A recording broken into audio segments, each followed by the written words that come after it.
आज मैं आपको भस्त्रिका प्राणायाम के बारे में बताऊंगा, पर उससे पहले मैं आपको एक फैक्ट बताना चाहता हूं। जब हम डे टाइम में नॉर्मल ब्रीदिंग करते हैं तो लगभग हम 400 से 500 मिलीलीटर ऑक्सीजन को अपनी बॉडी में लेके जाते हैं सांस के साथ और फिर बाहर छोड़ देते हैं। पर लेकिन जब हम प्राणायाम करते हैं उस टाइम हम डीप ब्रीदिंग करते हैं तो उस टाइम हम लगभग 2 से 3 हजार मिलीलीटर ऑक्सीजन को अपनी बॉडी में लेके जाते हैं और फिर सांस को बाहर छोड़ते हैं। हर एक प्राणायाम के कुछ अलग बेनिफिट होते हैं। आज मैं आपको भस्त्रिका के बारे में बताऊंगा। तो इसके लिए आपको एकदम सीधा बैठना है, कमर को सीधा रखते हुए। आप क्रॉस लेग पोजीशन में भी बैठ सकते हैं या फिर आप वज्रासन में भी बैठ सकते हैं।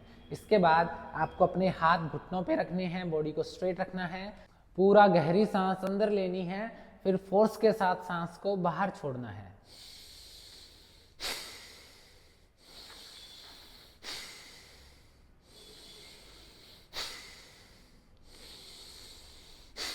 ध्यान रखें आप अपनी गर्दन को या बॉडी को ज़्यादा मूव ना करें, सिर्फ आप अपने लंग्स को और पेट की मूवमेंट को ही करें। जो लोग बिगनर्स हैं, जिनको हर्निया की शिकायत है, जिनकी कमर में दर्द है या जिनके हाई ब्लड प्रेशर की प्रॉब्लम है, जिनका मेंस्ट्रुअल पीरियड चल रहा है, उनको इसे स्लो ही करना है।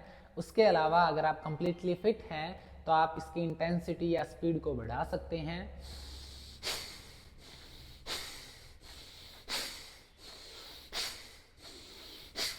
आप अपने कंफर्ट के हिसाब से स्पीड बढ़ा सकते हैं। इसके अलावा इसे करने का एक और तरीका है जिसमें हम हाथों का यूज करते हैं। सांस को अंदर लेते हुए हाथों को पूरा ऊपर लेके जाएंगे, सांस छोड़ते हुए हाथ नीचे।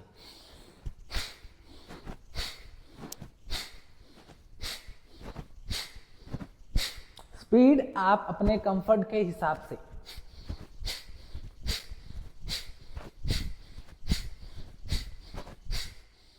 एंड स्टार्टिंग में अगर आप बिगनर हैं तो आपको 10 से 20 बार भस्त्रिका करना है। उसके बाद सीधा बैठ के बॉडी को थोड़ा न्यूट्रल करना है।